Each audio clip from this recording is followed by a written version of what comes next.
Já acabamos de cantar o Deus que o Senhor não nos deixa, por mais que enfrentemos tempestades. Que bom saber disso. Acabamos de cantar o Deus que a oferta que agrada o Senhor é um coração arrependido. E queremos, de fato, apresentar o nosso coração. Estamos aqui para adorar o Teu nome, para celebrar o Senhor nessa noite. E pedir ao Senhor, ó Deus, que o Senhor nos ajude, que o Senhor aumente a nossa fé, que o Senhor, Pai, esteja conosco na nossa caminhada. Obrigado, Pai, pelo culto, pela igreja. Obrigado pela salvação em Jesus. Em nome de Jesus, amém e amém. Bom, nesse mês de julho eu estou falando sobre a igreja, na verdade, as chamadas falsas notícias. O que Deus quer que realmente você saiba sobre a igreja. As chamadas fake news aí, falsas notícias. Eu aproveitei esse tema para perceber que tem muitas falsas notícias sobre a igreja. Eu quero pensar qual deveria ser a notícia que o que Deus quer que realmente a gente saiba sobre a igreja dele, para que você seja essa igreja, para que você possa ser a igreja do Senhor Jesus Cristo. Eu queria apresentar, antes do Douglas soltar um videozinho, mas antes de soltar esse videozinho, eu quero que você não se escandalize no que você vai ver aqui, tá ok? Isso são, na verdade, foi feita uma pesquisa com 20 perguntas para pessoas todas malucas e perguntaram para ela o que é a igreja. Então não se assuste bem no que elas vão dizer, não tem nada pornográfico, nada imoral, mas às vezes, quando eu vi a primeira vez, me choquei, e isso tem me incomodado imensamente, sobre esse tipo de informação que as pessoas têm sobre a igreja. E a minha oração é que a gente possa viver o Evangelho para poder desfazer todas essas notícias perante essas pessoas. Vou pedir o Douglas para desligar aqui, por favor.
Não fiquem assustados com o que vocês viram, mas na verdade eu sei que a igreja não é nada disso.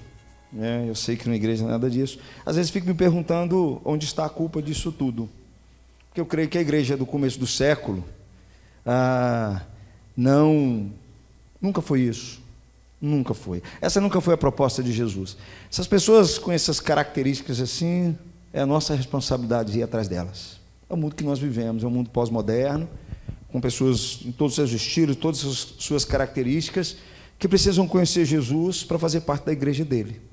Okay? Porque Jesus vai buscar uma igreja só a igreja dele. E como já dizia um pai da igreja, fora da igreja de fato não há salvação, no sentido de que os salvos pertencem à igreja e fazem parte da igreja do Senhor Jesus Cristo. Me dói o coração quando eu vejo tudo isso. Eu me lembro que uma vez eu viajei para São Paulo e sentou a moça do meu lado. Eu perguntei para ela sobre o que é a igreja, o que ela pensa da igreja.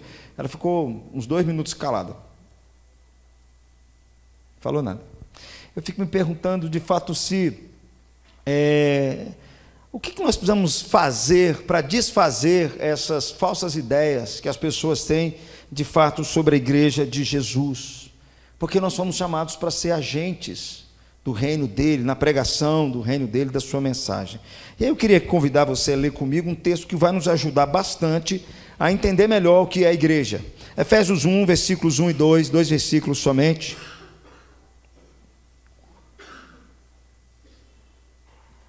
Queria que você lesse comigo. Efésios 1 e 2, nós vamos pensar sobre esse texto que nos ajuda a entender bastante o que é a igreja do Senhor Jesus. Vamos comigo? Paulo, apóstolo de Cristo Jesus, por vontade de Deus, aos santos que vivem em Éfeso e fiéis em Cristo Jesus. Graça a vós outros e paz da parte de Deus, nosso Pai, e do Senhor Jesus Cristo. A primeira coisa que a gente precisa perceber é que logo no começo do verso, Paulo, como fez com a igreja de Corinto, ele se apresenta, ele diz que é apóstolo do Senhor, de Cristo Jesus, por vontade de Deus. Eu entendo que isso, por um lado, vai me ensinar que a igreja de Deus precisa estar atenta ao que de fato Jesus está dizendo sobre a igreja. O apóstolo Paulo aqui, na verdade, ele é o embaixador de Jesus, ele é a voz de Jesus. O que Paulo está dizendo é aquilo que ele ouviu de Jesus e ele está transmitindo à igreja. Ele é, na verdade, assim, a boca do Senhor Jesus para os dias de hoje, para a minha vida e para a sua vida. Então nós precisamos abrir os nossos ouvidos para ouvir o que a Bíblia está dizendo, o que é de fato ser uma igreja conforme Deus quer e não conforme eu e você achamos. E aqui eu começo já introduzindo sobre isso, porque Paulo vai dizer em toda a sua carta o que é ser a igreja. Na verdade, a carta aos Efésios é a carta por excelência para dizer o que é a igreja do Senhor Jesus. Alguns diziam que era a carta que Calvino mais gostava, porque de fato falava sobre a igreja do Senhor Jesus, e nós vamos pensar um pouco mais sobre isso. Então é importante que nós tenhamos os ouvidos abertos para perceber o que o apóstolo Paulo vai dizer na sua carta sobre a igreja do Senhor Jesus Cristo. Eu sei que você já ouviu, por exemplo, quando Jesus ele se volta para Pedro e diz: Pedro, tu me amas? E Pedro fala: eu te amo, Jesus. Jesus fala assim: apacenta os meus cordeiros. Jesus olhava para a sua igreja como de fato os seus cordeiros. Em outros momentos Jesus chegou e falou assim: as portas do inferno não vão prevalecer contra a igreja do Senhor Jesus. Em outros momentos Jesus chegou e disse assim: as minhas ovelhas, ou seja, a minha igreja, elas ouvem a minha voz e elas me seguem. Elas não ouvem o outro pastor, elas não ouvem outras pessoas, elas me seguem. Então Jesus sempre estava sinalizando quem de fato era a igreja. E Paulo agora, por mais que não tivesse aprendido direto de Jesus, mas Paulo agora, ele é responsável por essa igreja que Jesus, e ele vai dizer isso na sua carta, por essa igreja que Jesus amou e a si mesmo se entregou por ela. Então nós precisamos estar atentos àquilo que Paulo vai dizer na sua carta, sobre a igreja que Deus quer que de fato eu e você sejamos, para que informações como essas, com as pessoas mais malucas, que nunca botaram um pé, seja numa igreja, seja numa congregação, mas no dia que elas encontrem alguém que é a igreja de Jesus, elas tenham outro conceito sobre a igreja. Elas não falem que a igreja é simplesmente um lugar onde as pessoas ganham dinheiro, né? Então é preciso a gente estar atento aqui. E se você continuar lendo as Escrituras, você vai perceber que a igreja do Senhor Jesus, ela tem uma missão, foi chamada para fazer discípulos. Jesus é quem falou isso, foi enviada ao mundo, foi enviada a este mundo, foi enviada ao tempo de hoje. Paulo também vai expor isso na sua própria carta. E é dessa igreja que eu queria que nós pudéssemos perceber um pouquinho e abrir os nossos ouvidos para perceber o que o apóstolo Paulo vai dizer sobre a igreja que ele quer que nós sejamos. E aí no versículo logo à frente, Paulo vai dizer sobre isso. A igreja que Deus quer, ela tem duas características muito importantes. Ela é santa e ela é fiel, que Paulo diz aí, aos santos que vivem em Éfeso e fiéis em Cristo Jesus. Paulo havia recebido isso do Senhor Jesus, e o que ele quer dizer para nós, que recebeu do Senhor Jesus, é uma exposição clara do que é ser a igreja de Jesus. E essas duas palavras resumem bem uma das marcas mais importantes da vida de um cristão, e uma marca de uma igreja perante o mundo, e perante nós mesmos, e perante uns aos outros: santidade e fidelidade. É uma combinação dessas duas coisas centrais que é a igreja. John Stott, ele divide muito bem quando ele escreve o seu livro, que ele diz lá que a fidelidade tem a ver com a doutrina da igreja, e a santidade tem a ver com o dever da igreja, tem a ver com o dever do cristão. A fidelidade tem a ver com a fé dos crentes, e a santidade tem a ver com a vida dos crentes. É assim que se resume a vida cristã: aquilo que você crê e como você vive a partir daquilo que você crê. Se aquilo que você crê tem reflexos diretos no seu casamento, no seu trabalho, na cidade onde você mora, junto aos seus amigos, isso tem a ver com santidade. Mas tem a ver com aquilo que você crê, tem a ver com a sua fé em Cristo Jesus, como Paulo diz aqui no começo. Ou você pode dividir entre a doutrina bíblica, a doutrina cristã, e como os crentes colocam em prática a doutrina que eles acreditam. Isso é a igreja. A igreja sempre foi isso. A igreja não é assim: eu prego algo que eu não vivo, ou eu ouvi alguma coisa, só fica internalizado para mim e não tem reflexo no meu dia a dia. Então Paulo está dizendo que as duas marcas da igreja, que as pessoas precisam ver em nós, e nós precisamos mostrar isso para o mundo, é santidade e fidelidade. É justamente aquilo que Deus fez através de Jesus, e aquilo que nós devemos fazer a partir daquilo que Deus fez em nós. O que Deus fez em você? Quais foram as transformações que Ele efetuou através da mensagem do Evangelho? E a partir disso, é assim que você vive, é assim que você se comporta, é assim que você se relaciona, é assim que você vive.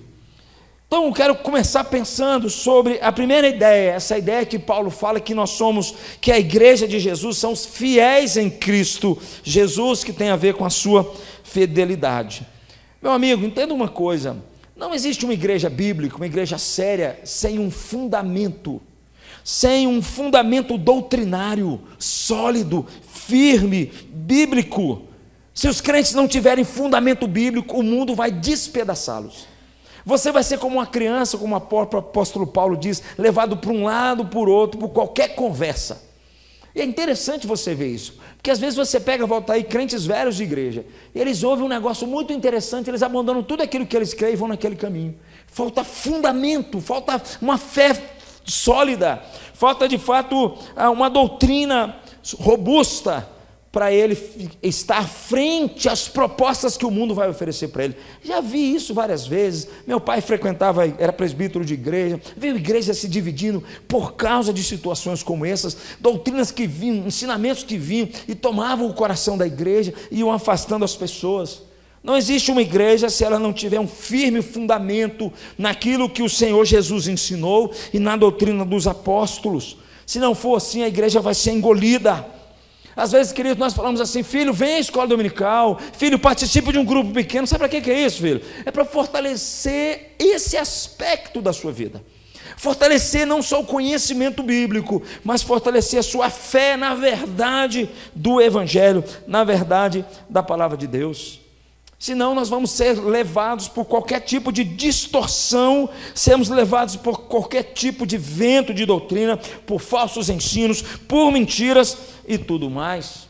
Eu sei que você conhece pessoas que caminhou com você na igreja, depois se afastou, inventou uma coisa qualquer, porque lhe faltava muitas vezes um firme fundamento, que é o primeiro ponto que Paulo vai dizer sobre a igreja. Eles são os fiéis em Cristo Jesus, eles creem em Cristo Jesus.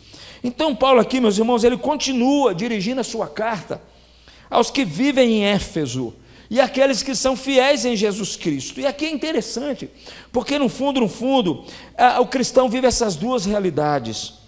Os amigos de Paulo, eles viviam em Éfeso, e os amigos de Paulo eram fiéis em Cristo. Trazendo para os nossos dias, nós vivemos aqui em Itabira, nós vivemos num certo lugar no mundo, e nós precisamos viver essa fé em Cristo Jesus, aonde nós estamos, aonde nós fomos colocados. Esse é o segredo da vida cristã, esse é o segredo mais importante. Nós vivemos aqui, e ao mesmo tempo devemos ser fiéis em Jesus Cristo, aonde nós estamos.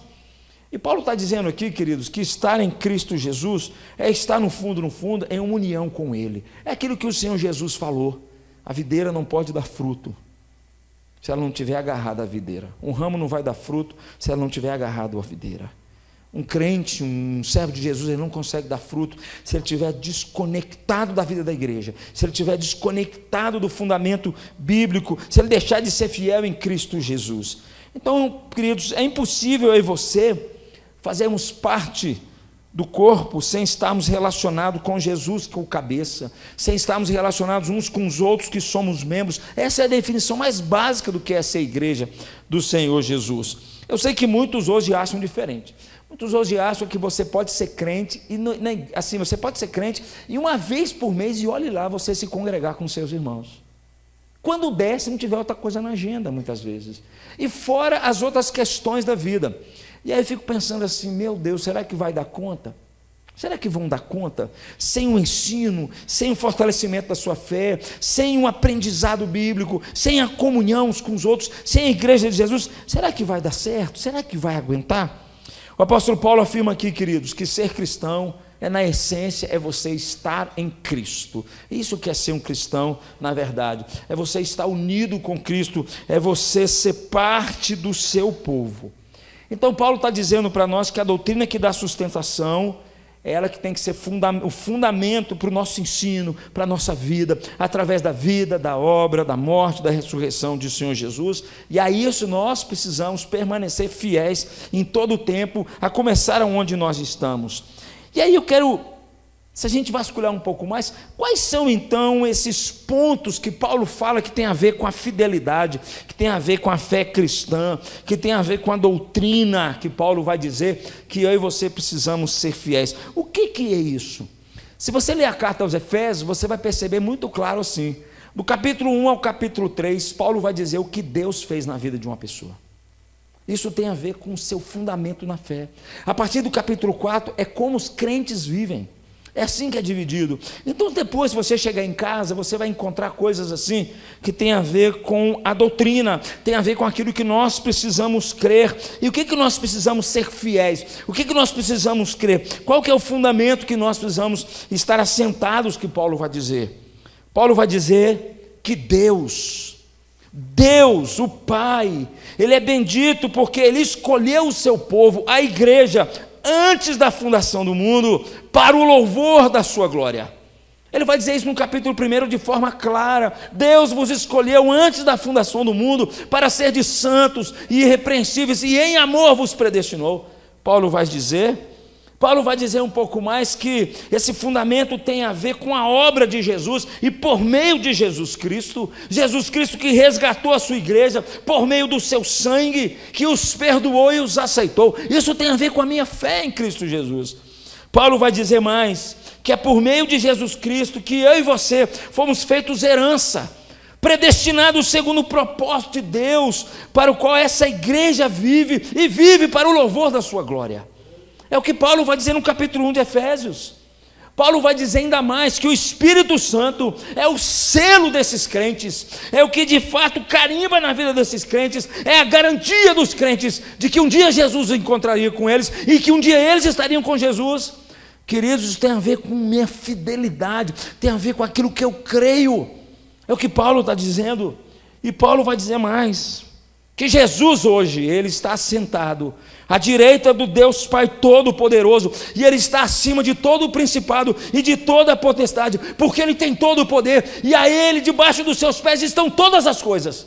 Isso é o fundamento da minha fé, porque eu creio que Jesus está assim, todas as coisas estão debaixo do seu pé, e há de chegar um dia que todos vão de fato ter que falar o seu nome, porque todas as coisas Deus confiou a Jesus, é o que Paulo vai dizer logo no começo, e entregou a igreja, e Paulo vai dizer que Jesus é o cabeça da igreja, e a igreja é o corpo de Jesus.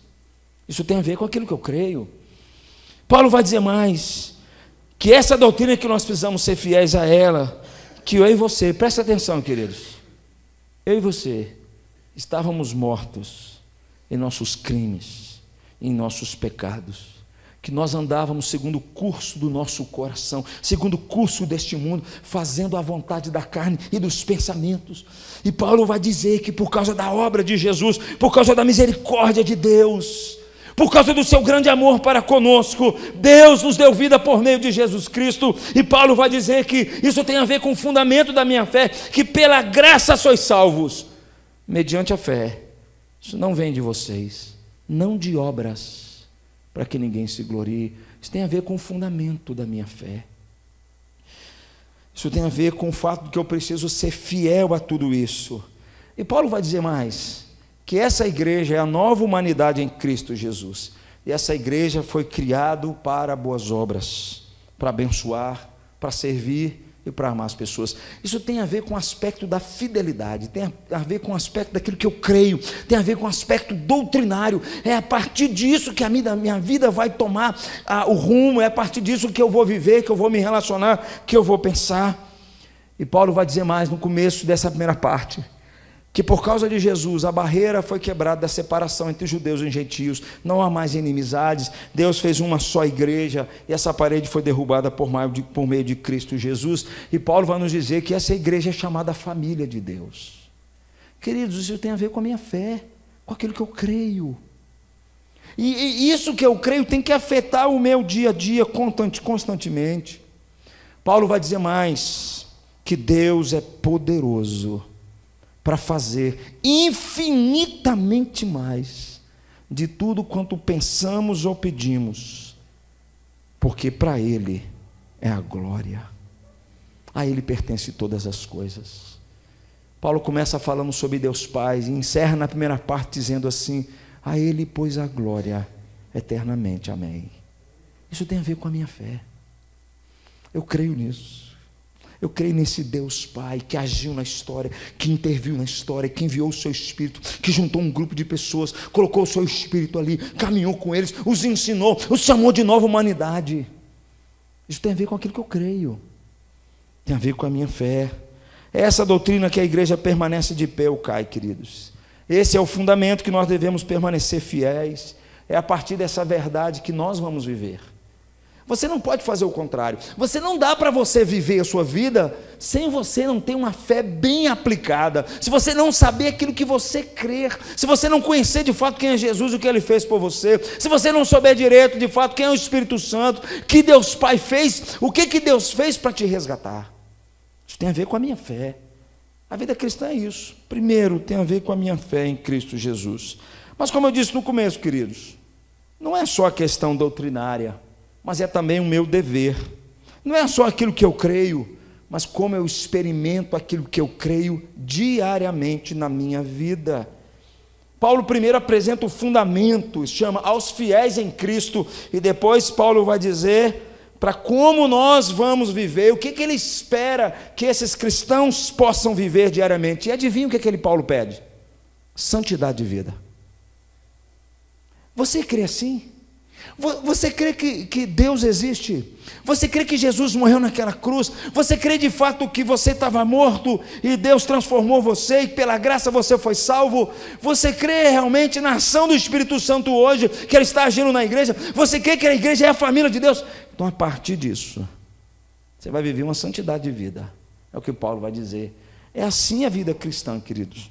É o que ele diz aí, aos santos que vivem em Éfeso. É impressionante, meus irmãos, ver como é que Paulo faz isso.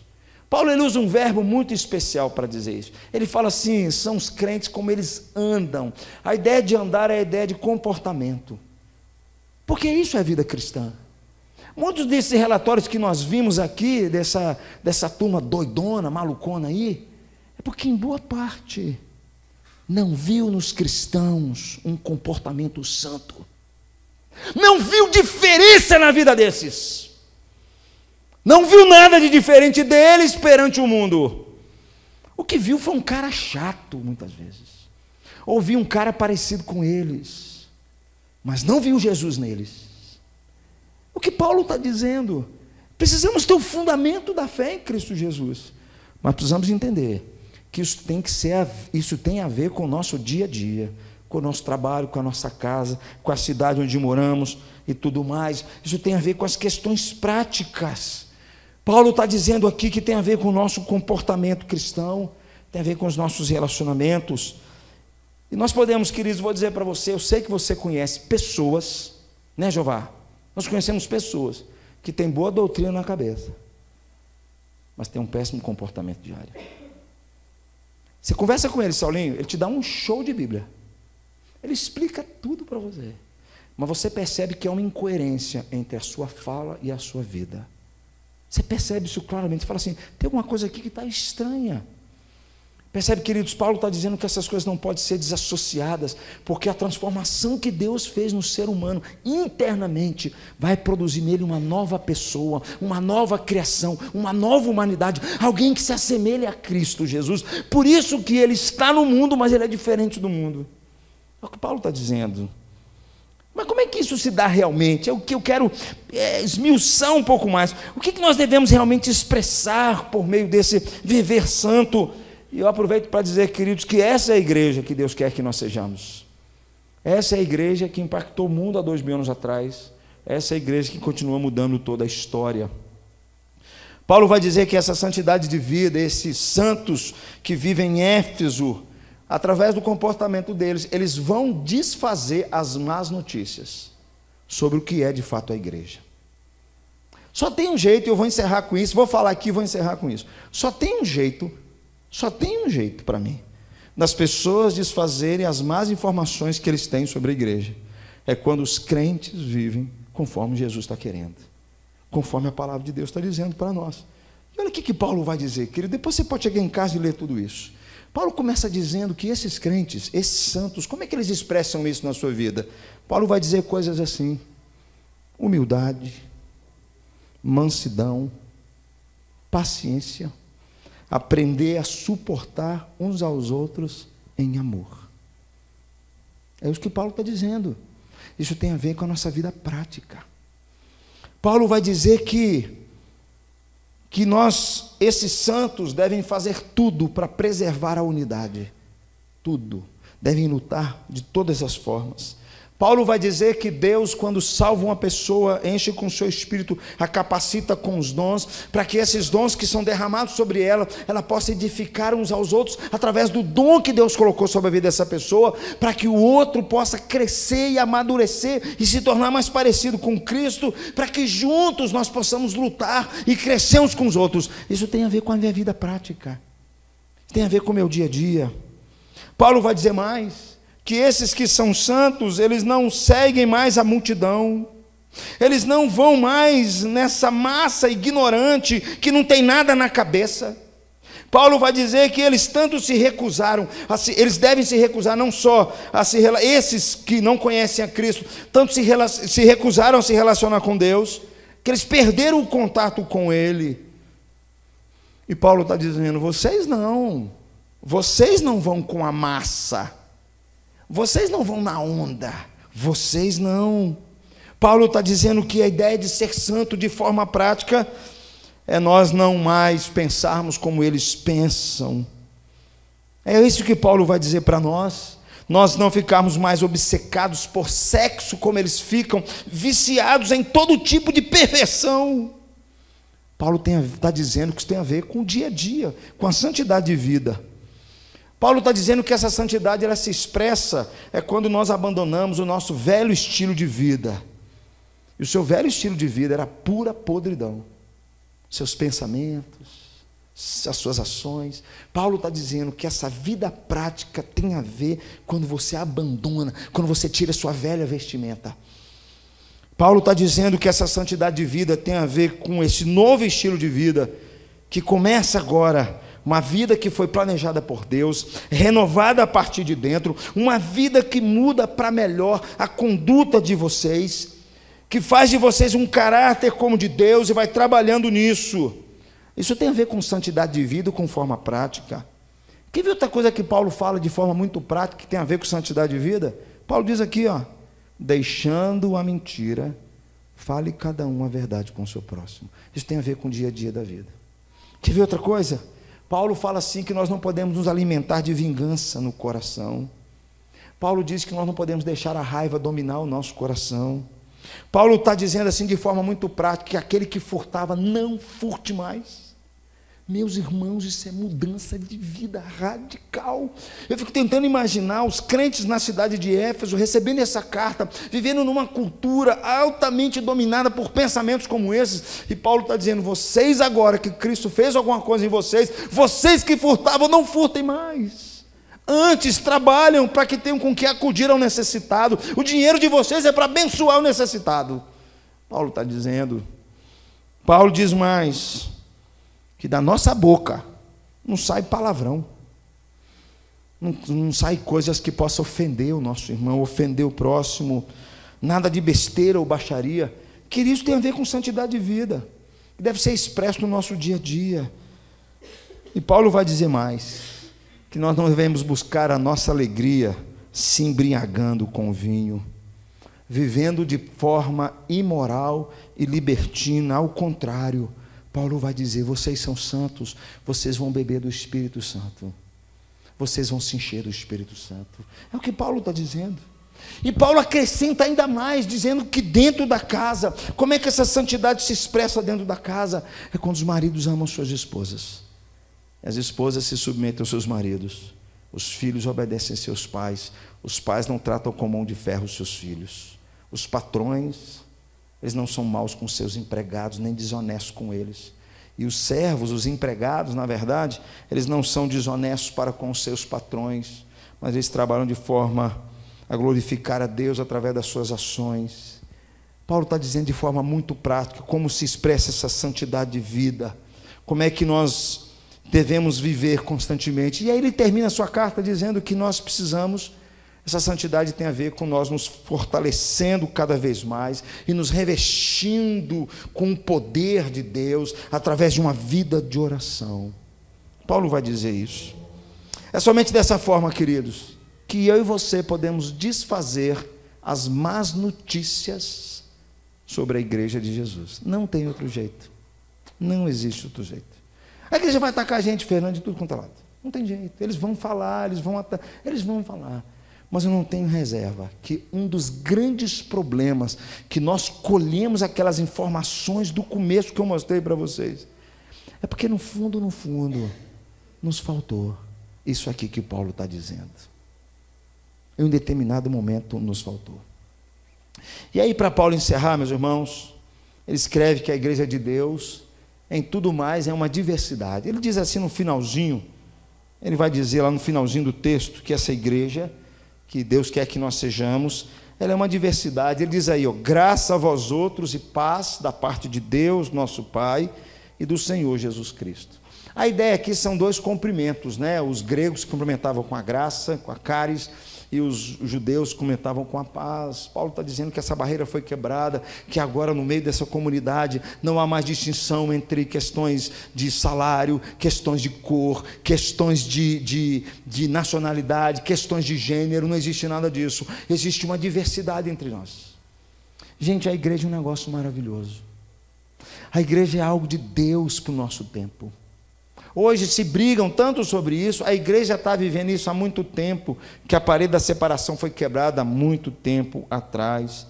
Portanto, meus irmãos, Paulo vai dizer, até lá aos Colossenses, que entre nós não há mais grego, judeu, circunciso ou incircunciso, bárbaro, escravo, porque agora Cristo é tudo em todos. Essa é a igreja do Senhor Jesus. Essa igreja que faz frente ao mundo. Essa igreja que Deus quer que de fato nós sejamos. Terminando, meus irmãos, a igreja que Deus quer que nós sejamos é em Itabira, onde for, é a igreja dos santos e fiéis em Cristo Jesus.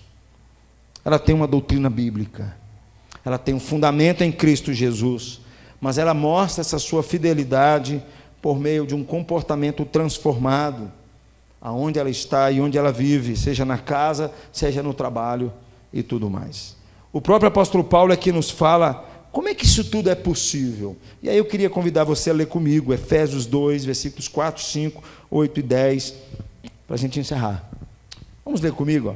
Mas a misericórdia de Deus é muito grande, e o seu amor para nós é tanto, que quando estávamos espiritualmente mortos por causa da nossa desobediência, Ele nos trouxe para a vida que temos em união com Cristo.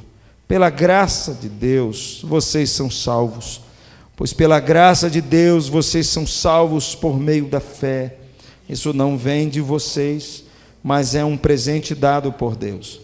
A salvação não é um resultado dos esforços de vocês, portanto, ninguém pode se orgulhar de tê-la, pois foi Deus quem nos deu o que somos agora, em nossa união com Cristo Jesus.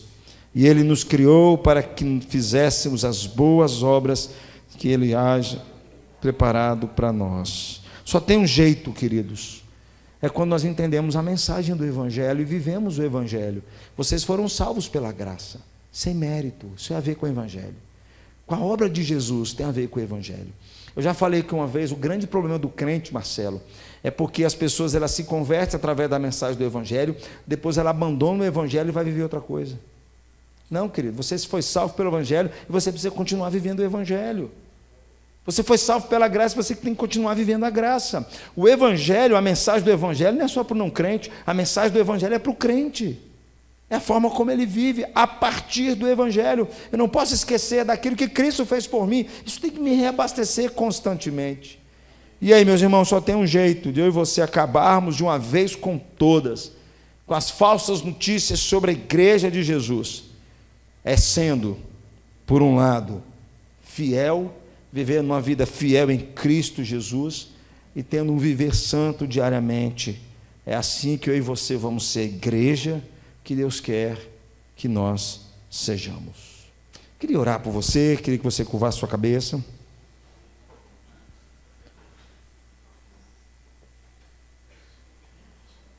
Deus amado, visita teu povo. Eu sei que já sabemos muito bem disso, muitas vezes. Oh Deus, meu coração dói às vezes quando eu ouço falar da tua igreja, da tua noiva. Muitas vezes tantos escândalos no meio dela, tantos problemas, tantas lutas. Mas, Pai, eu amo a tua igreja, porque, de fato, primeiro, eu faço parte dela. Segundo, Deus, porque eu sei que o Senhor está trabalhando nela, mas o Senhor está trabalhando nessa igreja, para que essa igreja seja uma luz, um farol, no meio de uma sociedade perdida, sem Deus, que a única opção que muita gente tem feito ultimamente é tirar a própria vida, porque não tem sentido mais viver. Deus amado, a igreja do Senhor Jesus, ela tem um firme fundamento naquilo que Cristo fez, mas ela vive um estilo de vida, no tempo que nós vivemos hoje, diferente das pessoas, mas não algo que não esteja próximo das pessoas. Mas, Pai, então nos ajude, nos ajude. Nos ajude, Pai, a não viver santo constantemente. Nos ajude a ser a igreja que o Senhor quer que nós sejamos. Nos ajude, Deus, a investir a nossa vida, Pai, naquilo que encanta os teus olhos. Porque às vezes gastamos tanto tempo, Deus, com aquilo que o Senhor está dizendo para a gente não fazer. Então, Pai, nos visite. Eu creio, Deus, eu creio, Pai, que quando começamos a viver aquilo que cremos, a começar na nossa casa, eu creio, Deus, os nossos filhos, maridos, esposas, de uma forma ou de outra, eles vão ver diferença em nós. Porque essa é que é a ideia de santidade. Então, Deus, nos ajude nesse processo. E nos ajude a ser igreja, Pai, Em nome de Jesus. Amém. Quer chamar aqui a equipe de louvor, por favor. Vamos ficar de pé para a gente cantar mais um cântico.